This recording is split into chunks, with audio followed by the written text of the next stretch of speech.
J'aime des comédies qui sont plus réalistes, des comédies qui essayent pas de trop en faire, qui vont pas basculer nécessairement dans quelque chose de burlesque. Je voulais quand même contrebalancer avec des scènes d'intériorité où on sent quand même une vérité dans les personnages.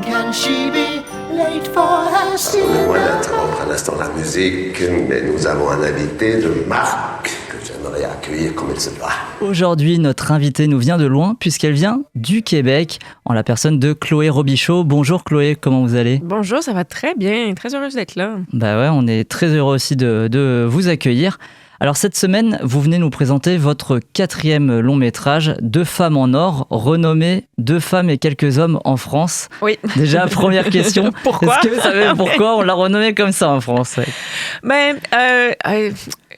De l'avis des distributeurs, c'est que c'est vraiment plus un clin d'œil d'une autre époque. Parce que ce qu'il faut savoir, c'est que le film Deux femmes en or, au Québec, c'est un remake. Il y avait un film en 1970 qui était un immense succès, qui s'appelait Deux femmes en or. Donc, on avait envie de peut-être un peu s'en éloigner ici, d'amener un peu la comédie aussi par le titre. Donc, je pense que Deux femmes et quelques hommes, on sent quand même l'humour. Donc, c'était le choix.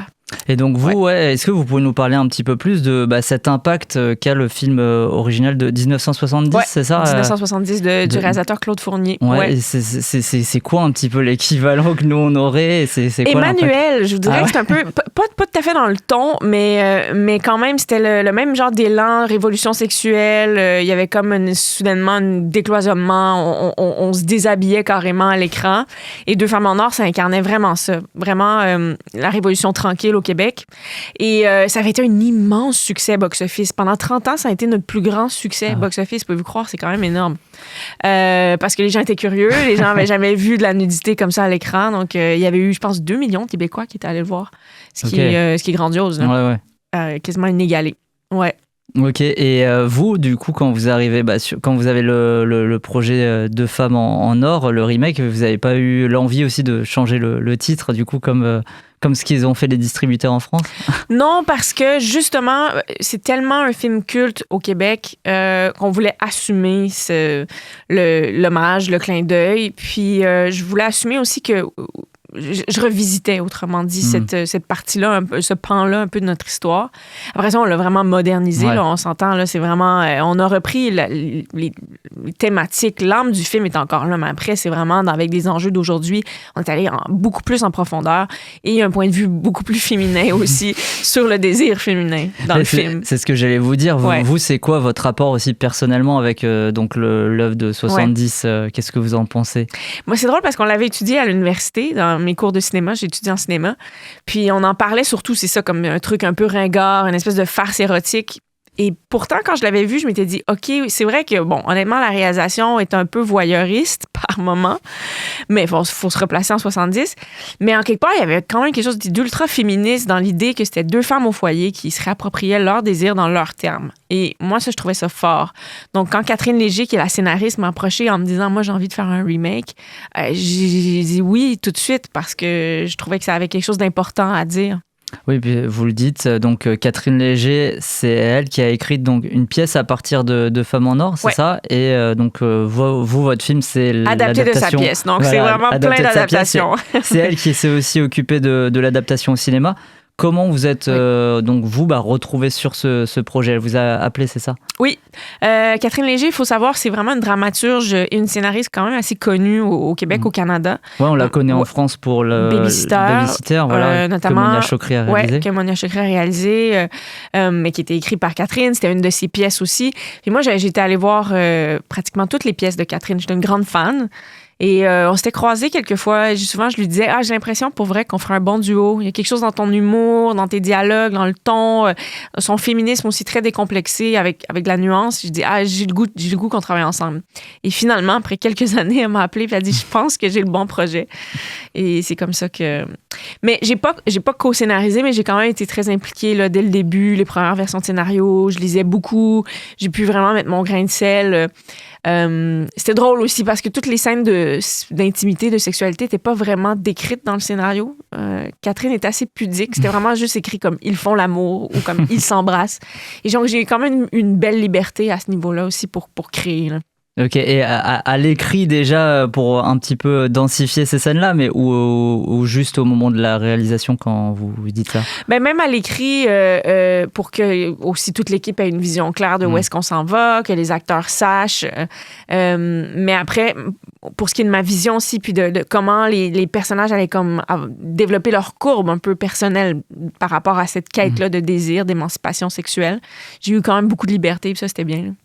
Bon, ben, de toute façon, on va revenir aussi sur ces scènes et sur comment on met en scène l'amour. Ça, c'est une grande question, mais il n'y a pas que ça dans votre long métrage. Je voulais d'abord m'intéresser aussi au casting du film. Comment vous l'avez construit? Il y a un joli casting, et pour nous, français, on reconnaît tout de suite Félix Moati, la présence. Donc voilà, comment s'est déroulé le casting du film? Ben, il fallait d'abord trouver les deux femmes parce que le film repose quand même sur leurs épaules. Et donc Karine Gontier-Inman et Laurence Leboeuf, ouais, c'est ça? Exactement. Qui sont deux actrices assez connues au Canada. Karine est un peu une reine de la comédie. Là. Au Québec, elle a fait beaucoup de séries. Elle est très drôle. Tout le monde sait qu'elle est très drôle. Donc, je m'attendais un peu à ça d'elle. Puis elle a cette espèce de drive, cette force, un côté un peu rock que j'aime beaucoup. Et Laurence Leboeuf, en fait, on la connaît surtout pour la dramatique. Moi, j'ai fait des séries télé, en fait, avec elle, du côté plus dramatique. Mais elle est venue en audition, puis vraiment, elle a tout arraché. Là. Elle était vraiment drôle. Puis je trouvais ça beau. Les deux filles ont vraiment une complémentarité. Ouais. Elles dégagent quelque chose de très différent. C'est déjà la brune, la blonde. Mais dans leur énergie aussi. Puis en même temps, pourtant, il y a une chimie entre elles quand même incroyable. Puis quand elles se sont rencontrées, vite, il y a eu des étincelles. Et d'ailleurs, elles sont devenues des grandes amies dans la vie. Et ça se dégage à l'écran. Et Félix, en fait, pour la petite histoire, c'est que je voulais un acteur français pour jouer le rôle d'un des maris. Parce qu'à Montréal, maintenant, il y a de plus en plus de Français. Il y a même un quartier de Montréal qui s'appelle le Plateau Mont-Royal et qu'on appelle maintenant la Petite France. Je voulais vraiment représenter le Québec d'aujourd'hui. Et puis, j'ai pensé à Félix. Il y a une directrice de casting qui m'a parlé de lui, mais je l'avais vu dans des comédies quand même françaises et je le trouvais très drôle. Et je pense que Félix amène son côté un peu pas qu'il est ça dans la vie, mais un côté un peu adolescent au personnage, un peu maladroit, ce qui fait qu'on lui pardonne quand même beaucoup de choses dans le film. Ouais, ça fonctionne très bien. Effectivement, moi aussi, je me suis dit pendant la lecture du long métrage que c'est vrai que souvent les Français, on les entend de plus en plus à vouloir aller au Québec. Ouais, hein? Donc il fallait qu'il y ait une présence comme ça. Désolé. Hein. Non, mais je les adore, ça va. Et pour revenir sur ce duo féminin aussi, c'est vrai que vous, finalement, à travers ce film, vous réexplorez un genre qu'on a plutôt au masculin d'habitude, le buddy movie, en quelque sorte. Est-ce que c'était une volonté que vous aviez propre en tête de faire une relecture de ce genre de film? Totalement. Puis aussi, c'était un peu dans la lignée de ce que je fais dans mon cinéma. J'ai quand même un cinéma qui est dit féministe, où je mets des personnages à l'avant-plan, des personnages féminins à l'avant-plan. Dans des contextes un peu que j'essaye de sortir en fait des clichés. Donc oui, je pense que ça fait du bien d'avoir ces deux femmes, cette solidarité féminine dans le film, une forte amitié féminine qui va leur permettre aussi de se reconnecter, de s'émanciper.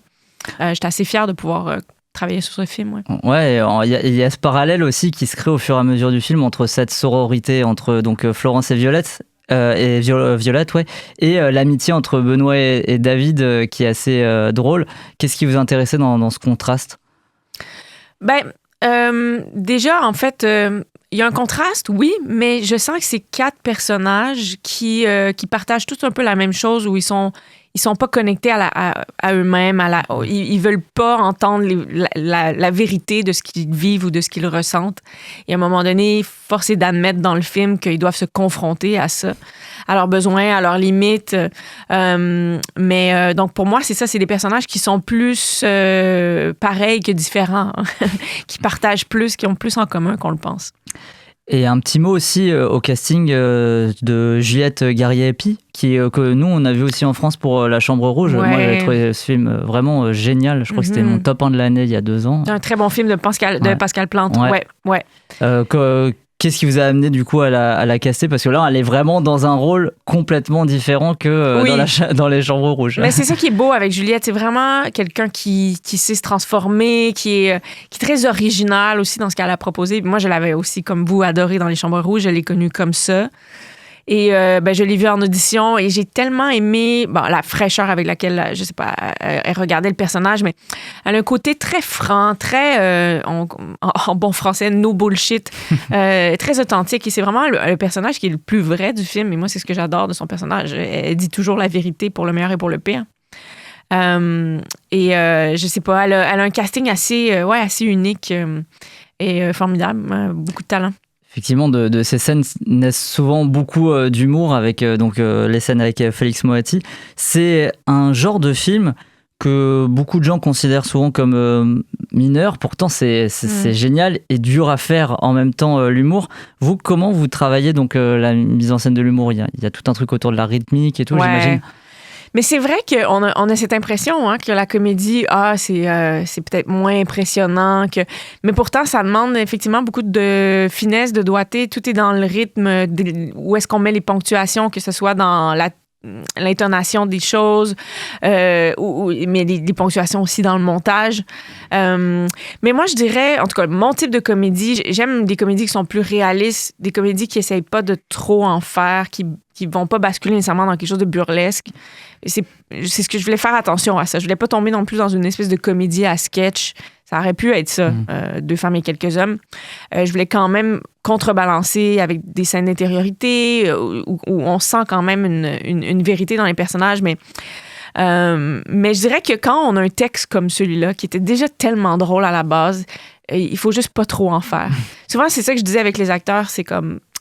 Essayez pas de jouer la comédie. Elle est là dans la situation, elle est là dans la maladresse de ce que les personnages sont en train de faire. Et c'est quand on en fait trop que soudainement, on dirait qu'on décroche.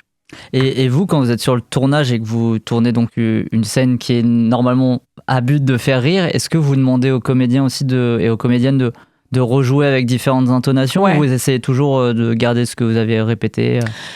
Non, parce que tant qu'à faire des nouvelles prises, que ce soit en comédie ou en drame, moi, j'encourage toujours les acteurs à trouver des nuances, des choses différentes, parce que ce qu'on peut trouver bon au tournage, c'est pas nécessairement ce qu'on va trouver bon au montage. Parce que quand on tourne, on essaye, mais on n'a pas encore la vue d'ensemble du film.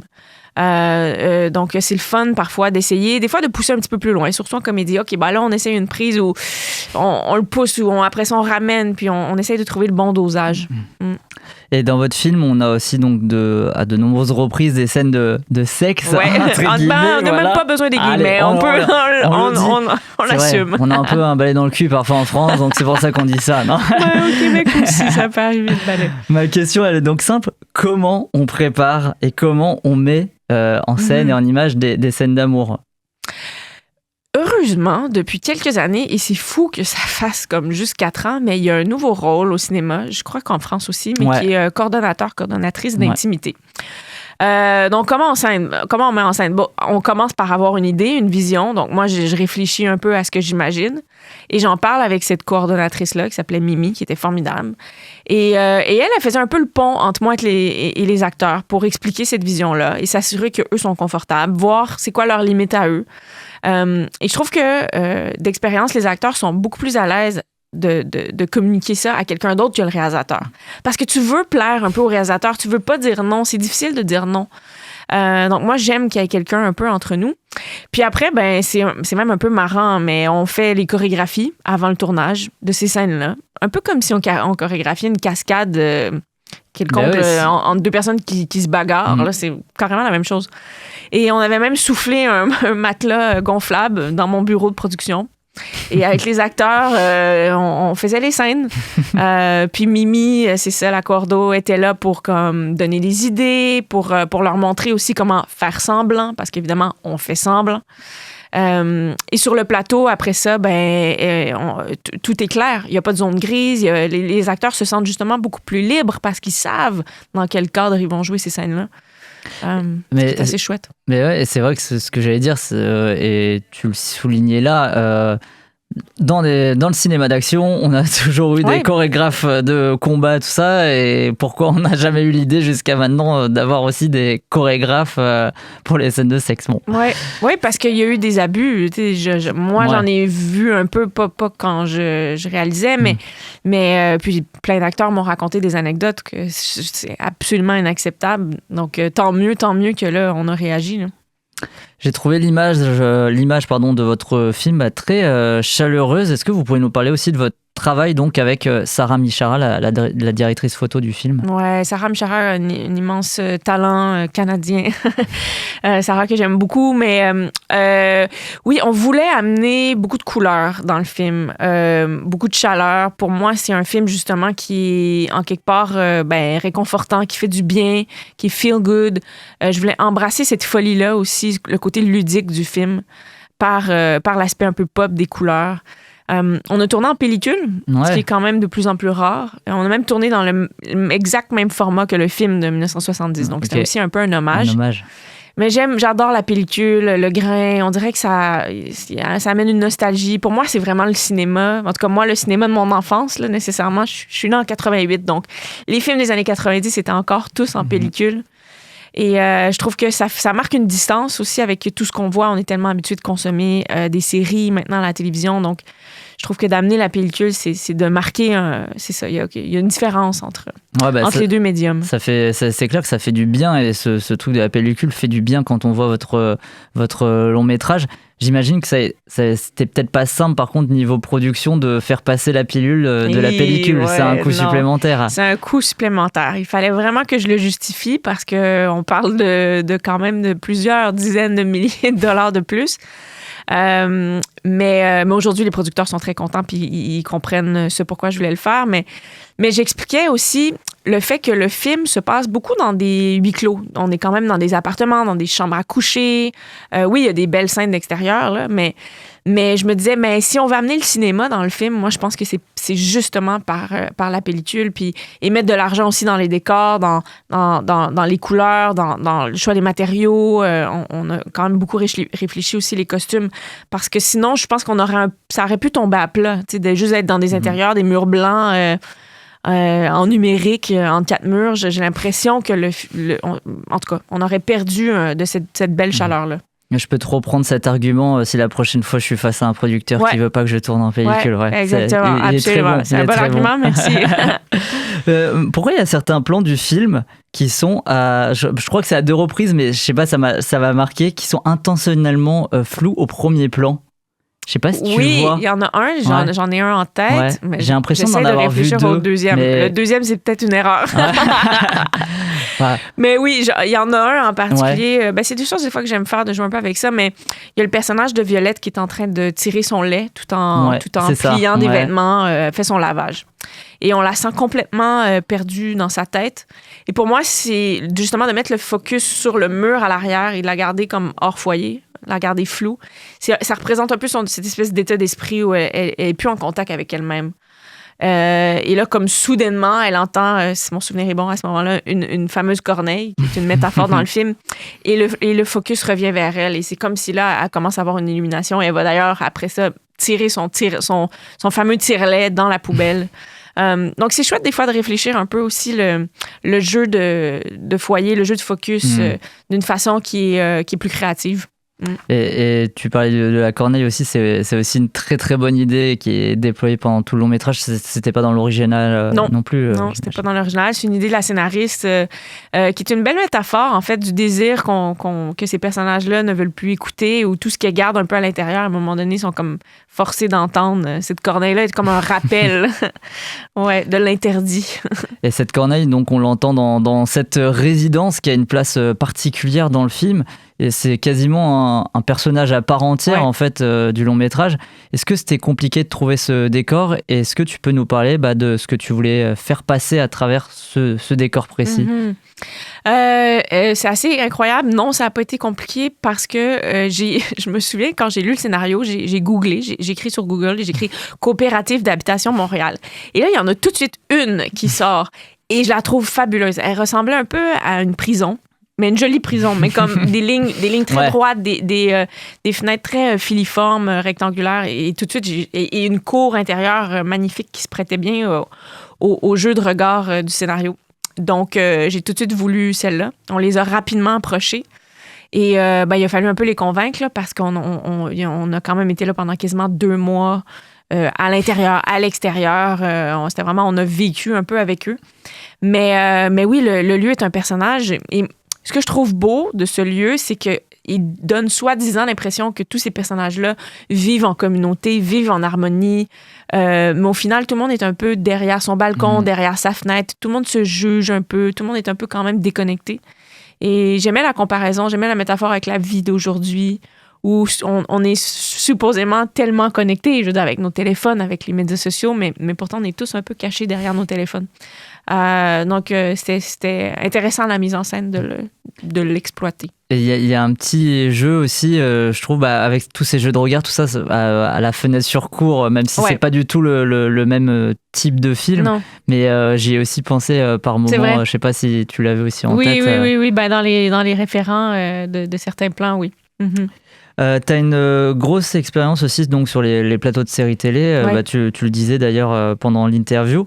Est-ce que dans un milieu du cinéma où on a de moins en moins de temps pour tourner des films, cette expérience de la série où j'ai l'impression qu'on va un peu plus vite te sert? C'est pas juste une impression, je confirme. Est-ce que ça te sert sur un projet comme celui-là? Heureusement, en tout cas au Québec, nos conditions de tournage de films sont assez décentes. On a quand même du temps. Mais oui, en télé, j'ai vécu toutes sortes de situations où on tournait énormément de pages, où il fallait... j'ai appris à être très, très débrouillarde. Ça fait quand même peut-être 10 ans que je fais de la télévision. Et j'ai eu à faire des scènes assez compliquées aussi. Donc, c'est vrai que ça m'a donné beaucoup d'outils quand j'arrive sur un plateau de cinéma et que les choses se passent peut-être pas comme prévu. Ou je pense que je suis capable de trouver une parade. Une parade et de pas paniquer aussi. Parce que j'ai l'expérience de me dire, OK, on a déjà vécu pire, on est passé au travers. Donc, respire, on va trouver la solution. C'est combien de semaines de tournage pour ce film-là? On a tourné pendant 30 jours sur l'équivalent de peut-être 6-7 semaines. Ok. Oui, donc ça va par rapport à d'autres films. Ça va, exactement. Mais je sais que, par exemple, qu'on avait reçu l'année dernière, Édouard Bergeon, qui réalise La Promesse Verte, où il y avait Félix Moati, et qui était un film qui se déroulait un peu partout dans le monde. Ils avaient eu à peu près le même temps. J'imagine que là, avec les voyages et tout. C'est galère un peu plus, ouais. Comment s'est déroulée aussi ta collaboration au montage avec Mathieu Bouchard, puisque tu es aussi crédité au montage dans une comédie. J'imagine que ça a un impact aussi. Oui. On en parlait tout à l'heure. Le timing en comédie, c'est tout. Et ça passe énormément par le montage. Et donc, j'ai voulu réfléchir à qui allait être la bonne personne pour ça. Et Mathieu, c'est drôle parce que c'est son premier long métrage. D'ailleurs, je comprends pas pourquoi, parce qu'il est hyper talentueux. Mais il faisait énormément de télévision depuis 15-20 ans et de comédie, de super bonnes comédies, dont plusieurs avec Karine Gontier-Heilmann, justement. Et j'ai pensé à lui. Et j'ai eu envie de co-monter. J'ai monté certaines scènes. Peut-être que c'était ma façon, vu que je connaissais pas Mathieu au début, de dire, moi, je vais être là un peu comme pour être sûr que j'amène l'aspect cinéma ou comme... Mais finalement, on a été comme un super beau duo. J'allais adorer. Je vais monter mes autres films avec lui, comédie ou drame. Mais j'ai adoré toucher le matériel aussi. Ce que j'avais pas fait depuis l'université. Ah ouais. Du coup, ça, c'est cool aussi. Ouais. Puis ça faisait que, comme je suis pas vraiment monteur dans la vie, je fais des coupes au montage, des fois qui sont un peu surprenantes, parce que dans le fond, je suis peut-être maladroite. Mais ça amenait comme une fraîcheur. Des fois, Mathieu disait, ah non, mais on devrait le garder comme ça. Il y a comme quelque chose d'un peu plus vivant, de moins propre, que j'aime aussi. C'est cool. Et alors, le film, il a été présenté au Festival de Sundance en 2025, qui est quand même un festival assez connu. Il a remporté même un prix spécial du jury. Qu'est-ce que tu retiens de ce passage dans ce festival mythique?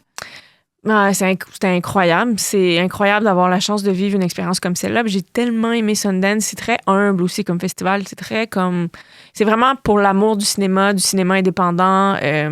Ils font une belle place aussi aux comédies. Ce qui n'est pas toujours le cas dans d'autres festivals.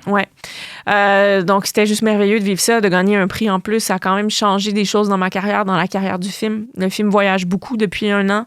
D'ailleurs, il va sortir aux États-Unis aussi dans quelques semaines. C'est mon premier film à avoir une sortie aux États-Unis. Donc, je me pince, on en profite quand ça passe. Ouais. Est-ce que tu travailles déjà sur un nouveau projet? Oui, c'est toujours les enjeux du financement, mais j'ai un prochain film qui est scénarisé par Marie Vien, qui se passe dans le milieu de la religion, et c'est pas du tout une comédie, celui-là, dans les années 50. une histoire queer dans les années 50. Et puis, j'écris un prochain film. J'en parle pas encore beaucoup, mais j'ai très envie, c'est mon premier film en anglais. Ok. À voir. À suivre. Bon, bah, à suivre. On verra si j'y arrive. C'est toujours la question to be continued, celle-là. C'est to be continued, for sure. Alors, on va terminer par la même question qu'on a toujours dans The Cinema Show. Cette question, c'est la suivante.